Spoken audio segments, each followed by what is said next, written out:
ఓం శ్రీ సాయిరామ్. భగవాన్ శ్రీ సత్యసాయి బాబా వారిని పరమాత్ముడిగా గుర్తించి వారి యొక్క దివ్య లీలలని కనులారా గాంచి వారితో అనేక కార్యక్రమాల్లో పాల్గొని వారి దివ్య దర్శన స్పర్శన సంభాషణ ఆది సౌఖ్యాలను పొంది తరించినటువంటి ఎందరో ధన్యజీవులు. అందులో ఈరోజు శ్రీమతి గాలి శారదాదేవి గారి యొక్క సంక్షిప్త జీవ చరిత్రని తెలుసుకునే ప్రయత్నం చేద్దాం. శ్రీమతి గాలి శారదాదేవి గారు అటు షిరిడి సాయినాథుడిని, ఇటు పుట్టపర్తి సత్యసాయినాథుడిని దర్శించి తరించిన ధన్యజీవి శ్రీమతి గాలి శారదాదేవి గారు. వీరి తల్లిదండ్రులు నెల్లూరు జిల్లాలో పసుపుగొల్లు అనే ఒక బ్రాహ్మణ అగ్రహారంలో జీవిస్తూ ఉండేవారు. అప్పటికే వీళ్ళందరూ కూడా షిరిడి సాయి బాబా వారి భక్తులు.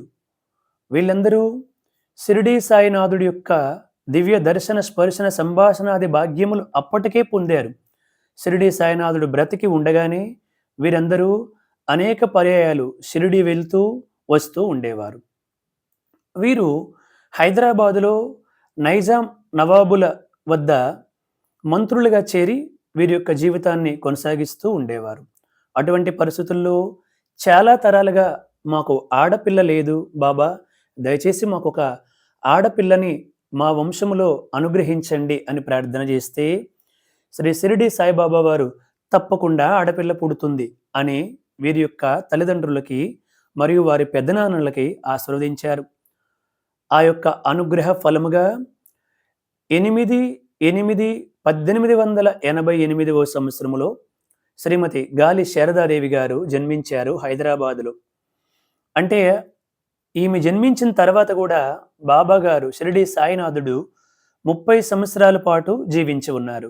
ఈ 30 సంవత్సరాల్లో ఈమె పుట్టిన తర్వాత అనేక సందర్భాల్లో వీరి తల్లిదండ్రులు పెద్దనాన్నలు ఈవిడిని బాబా గారి దగ్గరికి తీసుకుని వెళ్ళటం, ఈవిడి కూడా పెరిగి పెద్ద అయిన తర్వాత వివాహానంతరం అనేక సందర్భాల్లో బాబా గారి దివ్య దర్శన స్పర్శన సంభాషణాది సౌఖ్యాలు పొందినటువంటి ధన్యజీవి శ్రీమతి గాలి శారదాదేవి గారు.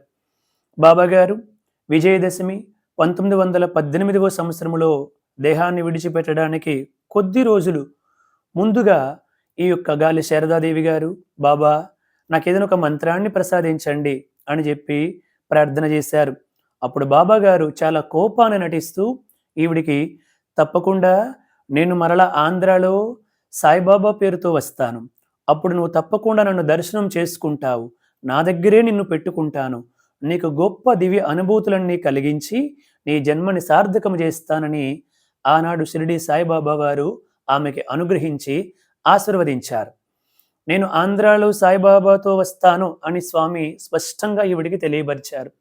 కాలాంతరములో ఆవిడ కోట్లాధిపతి అయినప్పటికీ కూడా విధివశాస్తూ భర్తతో కుటుంబ సభ్యులతో అనేక సమస్యలు వచ్చి ఆస్తులన్నీ కూడా కోల్పోయి చాలామంది బిడ్డలు కలిగినప్పటికీ ఆ బిడ్డలందరినీ కూడా కోల్పోయి చాలా ఇబ్బందులు పడి ఈవిడ అఖిల భారత సాయి సదనం అని ఆ రోజుల్లోనే ఒక సంస్థను ఏర్పాటు చేసి ఊరు ఊరు తిరిగి ఒక అనాథ శరణాలయాన్ని ఏర్పాటు చేసి ఆ అనాథ శరణాలయం కోసం హరికథలు చెబుతూ ప్రజల్ని ప్రభావితం చేసి ఆ వచ్చినటువంటి ధనముతో ఈ అనాథ శరణాలయాన్ని అభివృద్ధి చేస్తూ వస్తూ ఉండేది ఈవిడ. ఇలా కొంతకాలం జరుగుతూ ఉంది. ఒకరోజు ఉరవకొండలో 1940వ సంవత్సరంలో అప్పటికి సత్య సాయిబాబా గారు జన్మించి 14వ ఏడు నడుస్తూ ఉంది.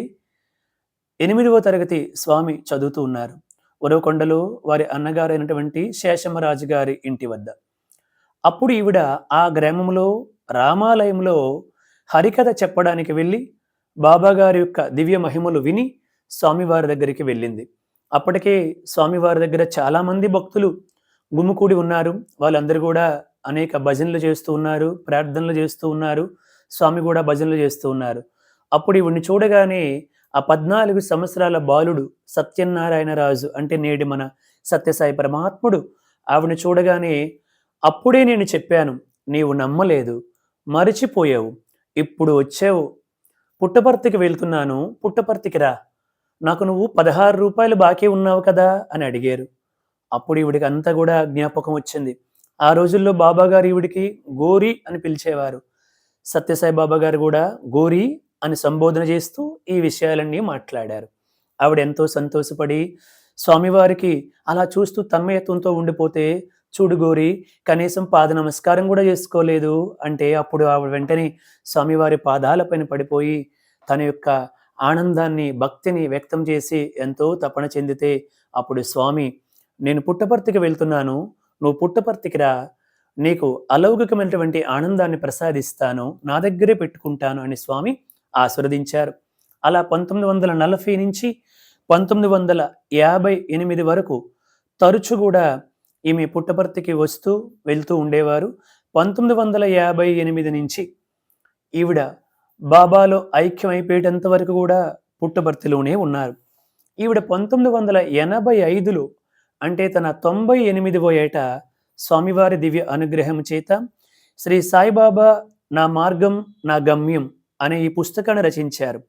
శ్రీ సాయిబాబా నా మార్గం నా గమ్యం అనే ఈ పుస్తకాన్ని తన 98వ ఏట రచించారు. ఇప్పుడు ఆవిడ గురించి మనము తపోవనం అన్నటువంటి స్వామివారి సచ్చరిత్ర, భగవాన్ శ్రీ సత్యసాయి సచ్చరిత్ర నిత్యపారాయణ గ్రంథం తపోవనములో శాంతిశ్రీ జంధ్యాల వెంకటేశ్వర శాస్త్రి గారు రచించినటువంటి నా దర్శనం కోసం దేవతలు కూడా ఎదురు చూస్తూ ఉంటారు అన్నారు భగవాన్ శ్రీ సత్యసాయి బాబా వారు.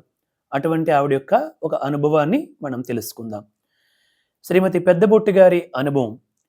స్వామివారు నా దర్శనం కోసం దేవతలు కూడా ఎదురు చూస్తూ ఉంటారు అని అనేక సందర్భాల్లో చెప్పారు. ఒకరోజు షిరిడీ సాయినాథుని దివ్య సన్నిధిలో కొన్నాళ్ళు ఉండి స్వామిని ప్రత్యక్షంగా చూసి స్వామితో సంభాషించిన ధన్యరాలు గాలి శారదాదేవి. ఆమెను పుట్టపర్తికి ఆహ్వానించి స్థిర నివాసం కలిగించి ఆమెకి పెద్దబొట్టు అని పేరు పెట్టింది భగవాన్ శ్రీ సత్యసాయి బాబా వారు. ఆమె ఒకనాడు తెల్లవారుజామున పుట్టపర్తిలో తపోవృక్షం క్రింద కూర్చొని, కొండపైన ఓల్డ్ మ్యూజియంకి వెళ్ళే దారిలో తపోవృక్షం ధ్యాన వృక్షం ఉంది, స్వామి దాన్ని స్థాపించారు. అక్కడ ఈవిడ కూర్చొని ధ్యానం చేసుకుంటూ ఉంది. ఇంకా చీకట్లు విడిపోలేదు. ఆ సమయంలో ఆమె ఒక్కసారి కళ్ళు తెరిచి చూసింది. స్వామి మందిరం మేడపై నుంచి గోపురం మీదుగా కొందరు దేవకాంతులు తెల్లని కాంతులు విరజిమ్ముతూ తూర్పు కొండల వైపు సాగి వెళ్ళిపోతూ ఉన్నారు.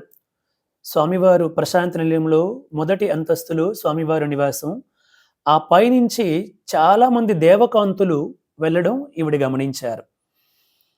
వారు మనోహరాకృతులతో ఉంటూ నేలపై కాకుండా గగన మార్గములో వెళ్ళటం, మిరిమిట్లు గొలిపే వారి దేహకాంతి, వారు ధరించిన దివ్య పూలమాలలను కూడా బాబావారి దివ్య అనుగ్రహంతో ఈవిడి చూడగలిగారు. ఆ సమయంలో వీరు మానవ మాత్రులు కాదు, తప్పకుండా వీరు దేవతలే అని ఆవిడ తెలుసుకున్నారు. వీణుల విందుగా వాయిద్యముల ధ్వని, మువ్వల సవ్వడి వినిపింపసాగాయి. ఆమె ఆ దృశ్యము చూసి దిగ్భ్రాంతి చెందింది. దేవదేవుడైన సత్యసాయి పరబ్రహ్మ సందర్శనం కోసం దేవతలు వచ్చి వెళుతున్నారని ఆమె గ్రహించింది. ఆమె యోగిని కాబట్టి ఆమెకి భగవానుడు ఆ దర్శనం ప్రసాదించారు. ఆమె కొండ దిగి వచ్చి మెల్లగా భజన హాలు తలుపులు తెరిచి చూస్తే అందరూ నిద్రావస్థలో ఉన్నారు. కానీ మనోహరంగా సంగీతం వినిపిస్తూనే ఉంది. దేవతలు వచ్చి నృత్య గాన వాయిద్యములతో స్వామిని రంజింపచేస్తున్నారని ఆమె భావించింది. తెల్లవారిన తరువాత పెద్దబొట్టు భగవాన్ బాబాతో, స్వామి ఈవేళ మీ దర్శనం చేసుకుని వెళుతున్న దేవతలను చూశాను అన్నది.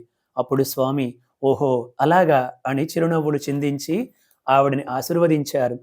ఏ జన్మలో ఎంతో తపస్సు చేసి ఉండి ఉంటుంది కాబట్టే శ్రీమతి పెద్దబొట్టు గారికి, గాలి శారదాదేవి గారికి భగవాన్ శ్రీ సత్యసాయి బాబా వారు దేవతలను కూడా దర్శించే భాగ్యాన్ని, అది కూడా దేవతలు వచ్చి సత్యసాయి పరమాత్ముని దర్శనము చేసుకుని వెళుతున్నటువంటి దివ్య భాగ్యాన్ని, దర్శన భాగ్యాన్ని అనుగ్రహించారు. ఓం శ్రీ సాయిరామ్. జై బోలో భగవాన్ శ్రీ సత్యసాయి బాబాజీకి జై.